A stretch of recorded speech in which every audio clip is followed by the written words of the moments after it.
خلونا نتكلم الآن عن ماهية الشخصية القوية، لأن كثير من الناس يعتقد أن الشخصية القوية هو الإنسان الشرس الذي يهابه الناس، اللي يخافون منه الناس، اللي إذا قال نعم ما في أحد يستطيع أنه يقاطعه، وإذا تحدث لا يستطيع أحد أنه يزاحمه في الفكرة. يعتقد كثير من الناس أن الشخصية القوية هي الشخصية الواثقة، بمعنى والله فلان شخصيته قوية. ليش؟ قال والله أنه يطلع قدام الناس يتكلم. طيب هل اللي يطلع قدام الناس ويتكلم شخصيته قوية؟ يمكن جريء. هل الجريء قوي؟ هل الجريء شخصية قوية؟ وما إلى ذلك. خلونا نشوف ما تعريف الشخصية القوية علشان نحرر المصطلحات ونتعلم مع بعض إن شاء الله بإذن الله تعالى.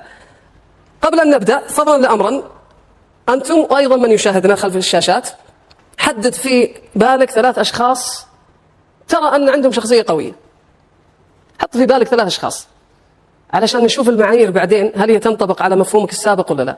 3 أشخاص حط في بالك من الناس اللي أنت عشت معهم أو بينهم أو عليهم، وانظر 3 أشخاص. خلونا نبدأ في تعريف الشخصية القوية. الشخصية القوية يا كرام عبارة عن التالي. أولا، الشخصية القوية شخصية عندها شيء اسمه تقدير الذات.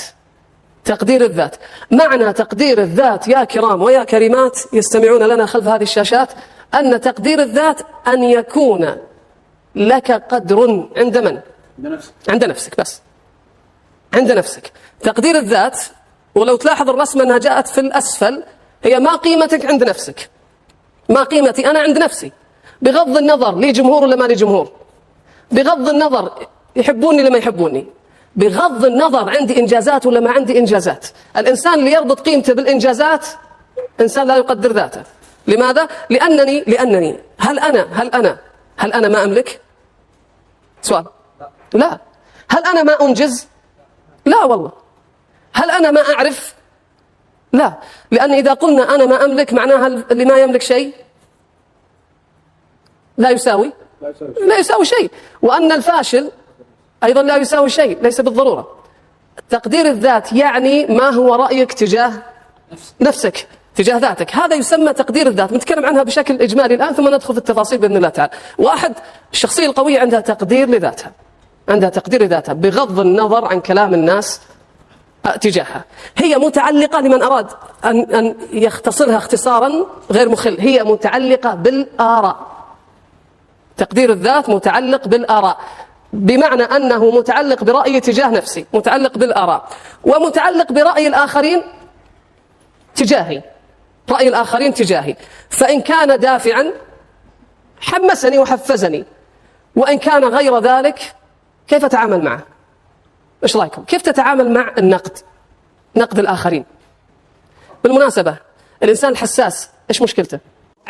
عنده انخفاض في تقدير الذات، انخفاض في تقدير الذات. هذا عنده انخفاض. أعطيك مثال.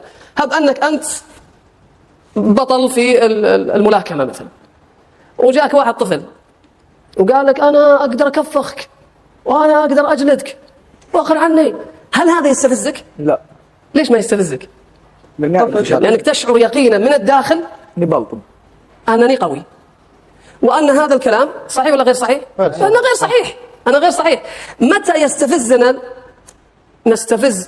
تستفزنا الآراء؟ عندما نشعر بأنها تخدش ذواتنا، أنا غير متأكد الكلام اللي قاعد يقول، أنا أحاول أدافع عن هذا الكلام. إذن كيف نتعامل مع الآراء؟ الناس يريدون أن يكمموا أفواه الآخرين، ما يبغى حد يتكلم عليه، ما يبغى. فإيش يسوي؟ يلبس أحسن ملابس عشان إيش؟ عشان ما حد إيش؟ ينتقده. بل يختار المحتوى. خلونا نقول وضعكم الآن، أختار المحتوى الذي يريده الناس، وليس الذي أريده أنا ومبادئي وقيمي وتوجهي. ليش؟ عشان الناس. أبدأ ألبس عشان الناس، أتكلم عشان الناس، أقتني بعض الأدوات والممتلكات من أجل الناس. أنا يا كرام وأنت لا نستطيع أبدا أن نكمم ونسكت أفواه الناس، لكنني أستطيع أن أغلق أذناي عن الاستماع لهم. أيها الكرام، الناس في نقدهم لنا لم يسلم منهم البعيد الذي لم يرونه، ولا القريب الذي عايشهم، ولا الميت الذي فارقهم، ولم يسلم منهم نبيهم صلى الله عليه وسلم خير البشر أكمل الخلق، سبوه عليه الصلاة والسلام، بل لم يسلم الله عز وجل لم يحترموه، لم يوقروه. يد الله مغلولة، نحن أغنياء والله فقير، والله ثالث ثلاثة، وهو يعطيهم ويكفيهم ويرزقهم، ومع ذلك يتحدثون. فكيف بي أنا وأنت؟ إذا انطلقنا من هذه الزاوية وهذا الافتراض الذي يقول أنني مهما فعلت سيتحدث الناس عني. ليش؟ لأن رضا الناس لا مقدور. يقول ابن القيم كلمة عجيبة جميلة، يقول رضا الناس لا مقدور ولا مأمور ولا مأثور. يقول رضا الناس عن الإنسان لا مأثور، ما قد سمعنا أحد رضوا عنه، ولا مقدور لن تستطيعه، ولا مأمور، الله لم يأمرك أنك ترضي الناس كلها. لذلك لما جاء موسى إلى الله عز وجل فسأله قال يا ربي، موسى عليه السلام قال يا ربي كف ألسن الناس عني، ما أبغى أحد يتكلم فيني، يا ربي كف ألسن الناس عني. فيقول الله عز وجل يا موسى ذلك شيء لم أكتبه لنفسي، الله لم أكتبه لنفسي. وبالتالي أنا لا أستطيع إذن أغلق أفواه الناس، لكن يستطيع أني أعمل حاجز تجاه حديثهم. يا كرام، نصيحة أخيرة قبل نتجاوز تقدير الذات: تعامل مع الآراء، ما يقوله الناس، تعامل مع الآراء كما تتعامل مع الرداء. تعامل مع الآراء كما تتعامل مع الرداء، إن أعجبك وناسبك وزينك، وإلا فاخلعه، ما عليك منه. إذا ناسبك ونفعك وجملك، وإلا فاخلعه. لست ملزما أن يكون رأي الناس فيك حقيقة، لست ملزما. أبشر إن شاء الله، بس أنهي جزئية أخذ أسئلة عن كل جزئية.